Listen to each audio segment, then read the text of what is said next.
Pânico.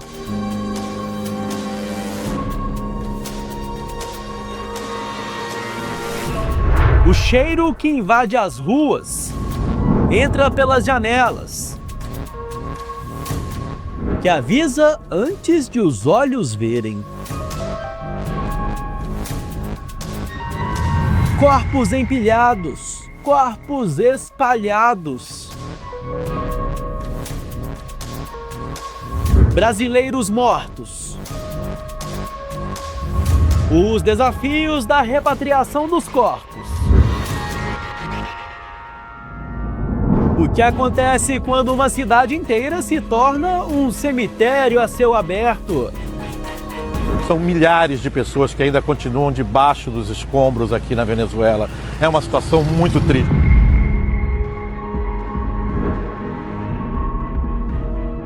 O que acontece quando o IML colapsa e as funerárias não dão conta da demanda? Aqui atrás de mim, vocês não conseguiram ver muito bem, mas esses são os corpos das pessoas que já foram recuperados. O IML aqui da região de Caracas não tem capacidade para absorver tantos e tantos e tantos corpos. Eles estão espalhados aqui. Você vai entrar agora na zona de risco mais soterrada e mais real dos bastidores de uma tragédia.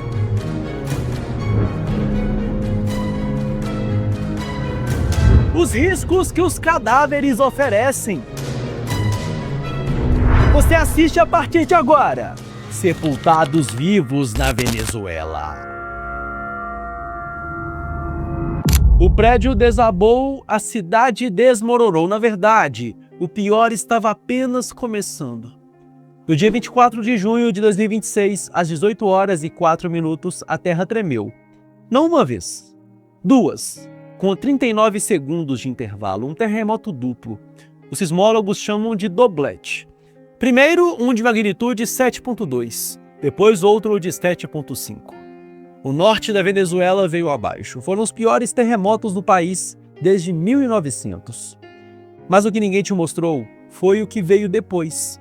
O silêncio mais ensurdecedor não foi o fim do terremoto.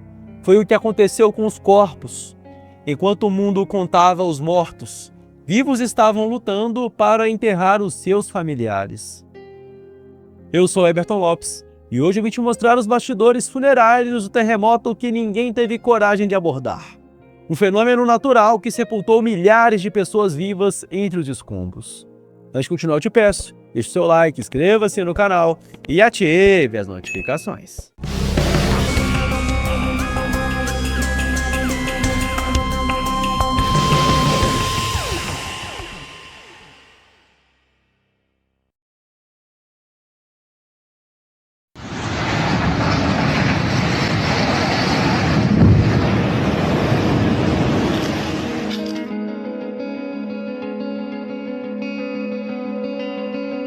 Para entender o que aconteceu na Venezuela, você precisa entender o tamanho dessa tragédia, entender como essas pessoas morreram.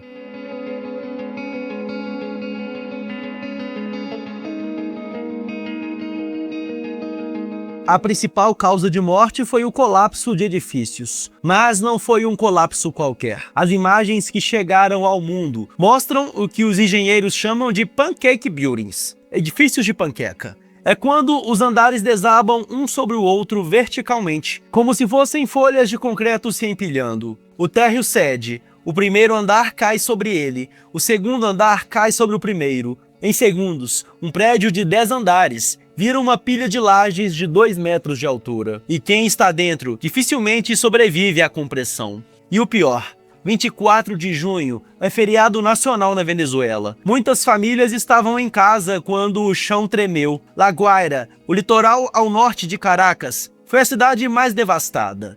Prédios inteiros viraram escombros em 39 segundos. O aeroporto internacional de Maiquetía sofreu danos estruturais. Uma das histórias que mais simboliza essa tragédia é a do jovem Yanvert Berroteran, 18 anos, promessa do futebol venezuelano.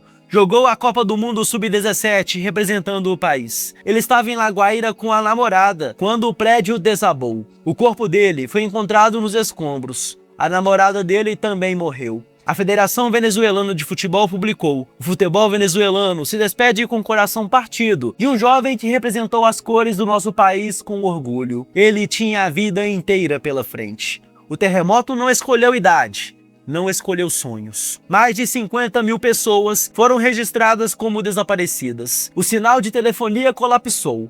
As famílias postam fotos em grupos de WhatsApp, no Instagram, em sites improvisados. O sistema de identificação oficial simplesmente não consegue processar o volume.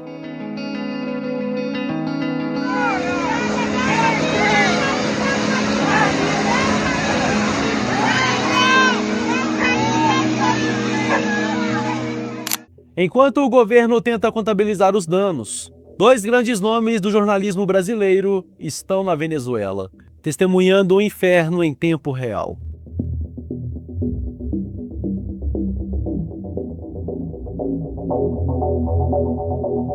O jornalista Ian Boechat, enviado especial da Band à Venezuela, está em La Guaira e em Caracas desde o primeiro tremor.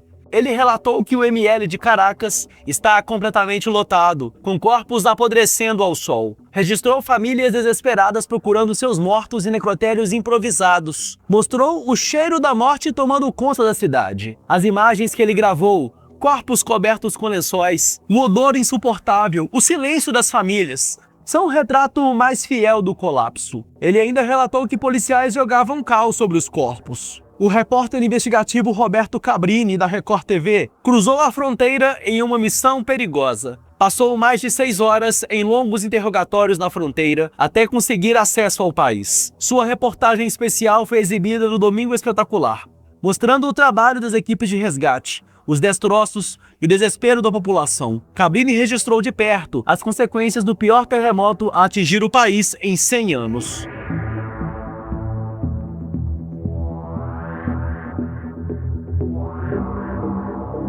E nessa tragédia, o Brasil também chora. O Itamaraty confirmou a morte de 2 brasileiros. Vanessa Zacarias da Silva, 44 anos, uma modelo brasiliense. Ela estava há pouco mais de 2 meses morando na Venezuela. No momento do terremoto, ela estava na zona costeira de La Guaira, a região mais devastada. A família a descreveu como uma pessoa extraordinária, alegre, humana e serena. Romildo Batista Lima, 69 anos, um pastor de Uberlândia, em Minas Gerais. Ele estava na Venezuela visitando a família da esposa. Quando o terremoto atingiu o prédio, ele tentou proteger a mulher. Foi atingido pelo desabamento de uma parede e não resistiu aos ferimentos. A esposa dele sobreviveu, mas ainda está hospitalizada.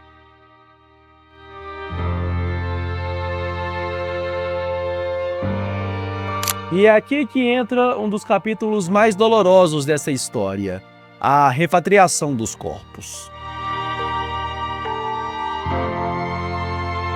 Enquanto as famílias tentam trazer seus mortos de volta para o Brasil, elas enfrentam uma verdadeira odisseia burocrática. Os parentes de Romildo relataram ao Fantástico da TV Globo dificuldades imensas para obter informações junto às autoridades brasileiras. Isabela, a sobrinha de Romildo, disse que está tendo muita dificuldade. Nos primeiros dias, não conseguia ter contato com o Itamaraty e nem com a embaixada. O principal desejo da família é conseguir realizar a despedida no Brasil. Mas o processo é lento. O IML de Caracas está lotado. Os corpos precisam ser identificados, liberados e só depois iniciar os trâmites de traslado internacional. A embaixada brasileira em Caracas foi acionada para acelerar os trâmites, mas o volume de vítimas e o colapso do sistema funerário venezuelano tornam cada etapa uma batalha.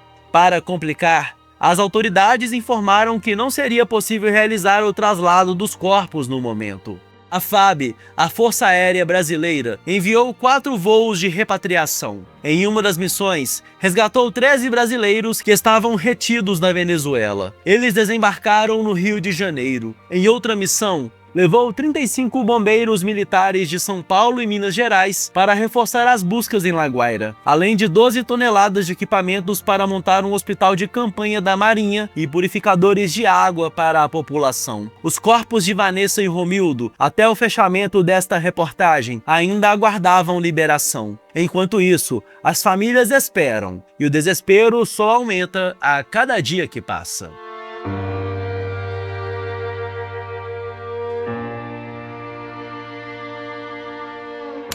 E o que acontece com milhares de corpos em uma cidade onde o sistema funerário já era frágil antes mesmo do desastre?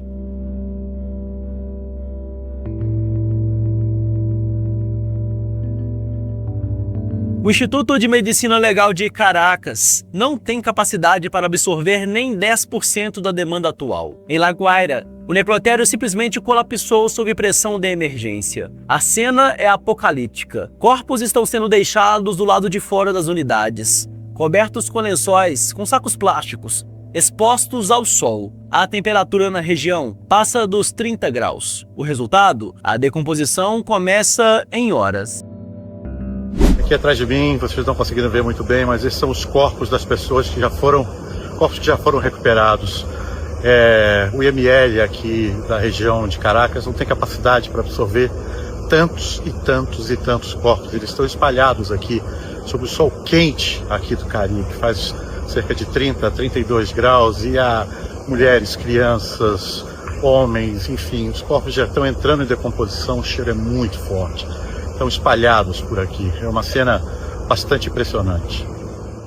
Caminhonetes e caminhões chegam a todo momento no necrotério de Caracas carregando corpos. O mesmo acontece no necrotério improvisado no porto de La Guaira. Ao passar, os veículos deixavam um rastro de odor de putrefação. Mais pessoas começaram a usar máscaras, não pelo vírus, mas pelo cheiro da morte acumulada. Em outras áreas de La Guaira, equipes carregavam pilhas de corpos que já não cabiam em lugar nenhum.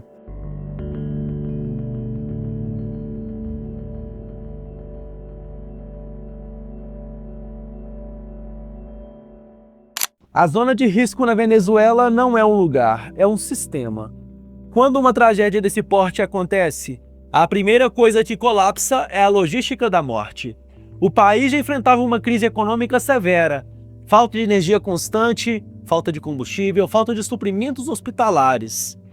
O que acontece quando você junta milhares de mortos com zero estrutura funerária? Acontece o que os especialistas chamam de desastre sanitário secundário.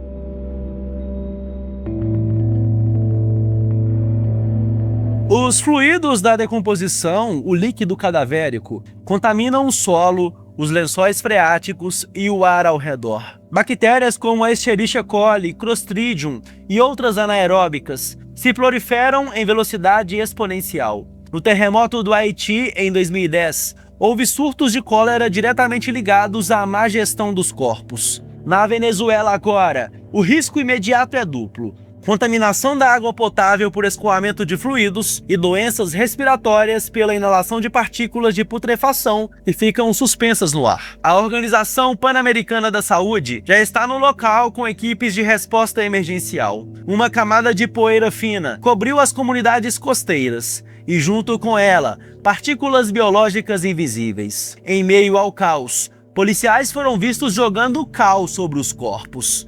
O cal virou a única resposta do Estado. Cal virgem, o mesmo usado na construção civil, jogado sobre vítimas humanas. A função do cal é desidratar os tecidos e controlar o odor.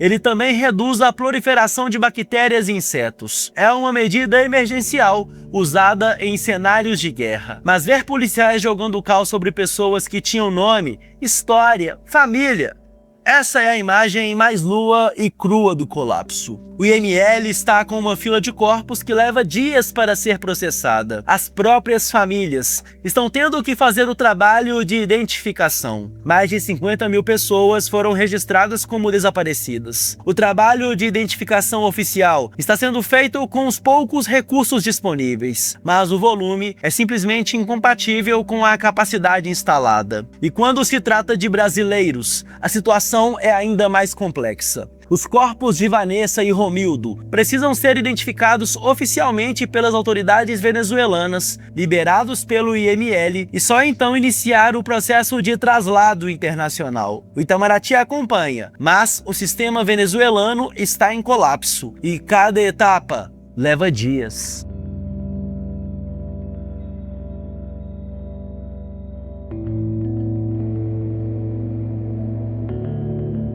E as funerárias?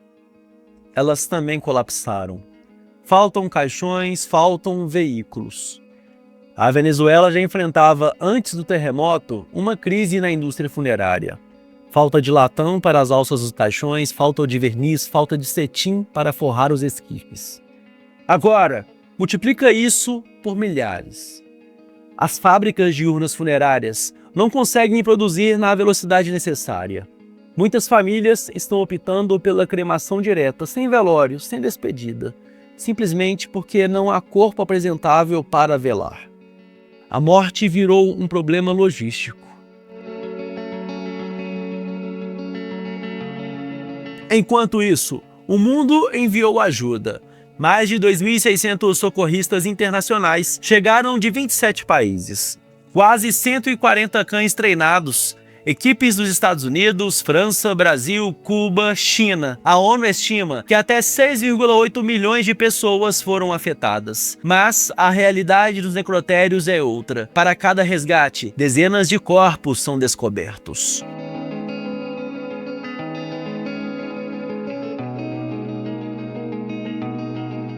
A situação é tão grave que a Organização Internacional para as Migrações alerta: o deslocamento humano vai aumentar. Mas tem um detalhe que pouca gente conecta. Quando as pessoas fogem, os corpos ficam. E quem fica para cuidar deles? Quem fica para identificar, para velar, para enterrar? Na Venezuela de 2026, quem está fazendo isso é a própria população, com as mãos, transportando os corpos em carros particulares, usando cal e derramando lágrimas.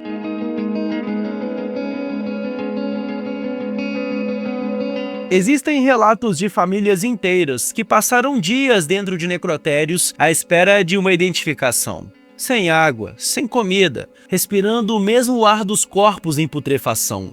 O luto virou um ato de resistência. O enterro virou um privilégio.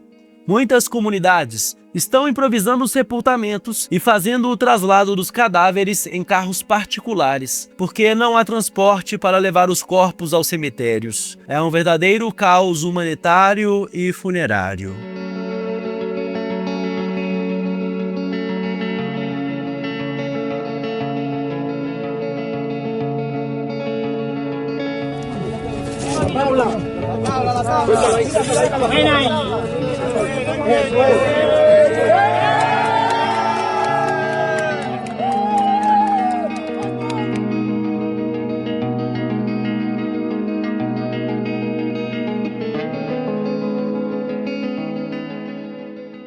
Quer ter acesso a conteúdos exclusivos, bastidores, ter o seu nome citado nos vídeos e ainda participar de um grupo no WhatsApp comigo? Participe do clube de membros do canal Vim Te Mostrar. É só clicar em Seja Membro. No final deste vídeo, os nossos apoiadores serão mencionados.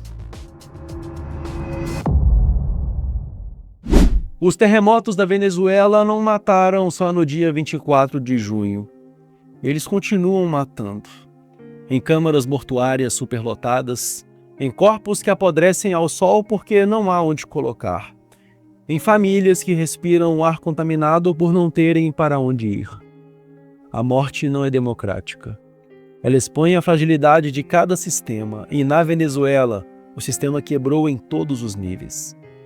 A pergunta que fica é: quando uma tragédia dessa magnitude atingir a sua cidade, o seu país, a sua família, existe um plano para os mortos? Ou você também vai ter que colocar quem você ama no banco de trás do carro e dirigir até um necrotério lotado, rezando para que tenha uma vaga? Deixe aqui nos comentários, eu quero saber. Você já pensou nisso? Eu leio todos os comentários, viu? Aqui é Berton Lopes e esses foram os bastidores funerários do terremoto na Venezuela.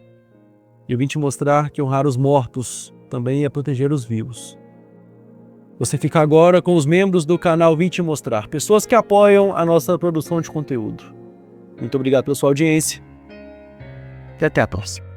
E agora os nossos membros, Pessoas que ajudam o canal Vim Te Mostrar a continuar produzindo conteúdo de qualidade. Cíntia Aper Ortiz, Rafaela Costuras, Sandro Fernandes, Claudionir e Lídia Rabelo, Diego Assunção, Sabrina Suzuki, Wellington Costa, Bruno Neto, Rodrigo Limão, Vera Dias, Jan Cirna, Cris Barros, Gisele Correia, Justina de Lara, Rodrigo Bento, Camila Marins, Vigilante Leonardo Lima, Marisa de Lima, Vlog do Rodrigo Aventureiro, Marcelo, Silvio de Oliveira Silva, Antenor Vieira, Quitéria Silva, Carla HNK, Christian Hack, Telmo Luiz da Lanora, Jefferson G.2, Carlos Lima Pregação, Angra Jesus dos Santos, Maria Luciana Soares Alves, Walker Volpe, José Santos, Eliene Maria Santos, Cláudia Pina, Ricardo Abel, Paloma Santos, Ana Vilela, Adenilce, Gilberto Oliveira, Sebastiana Juvino, Sabino Lara Brasil, Cidinha Afonso, Edme Poliana, Josiane Vidal, Andrei Melo e Henrique Rocha Real. Gratidão a todos que apoiam o canal Vim Te Mostrar. Seguimos juntos!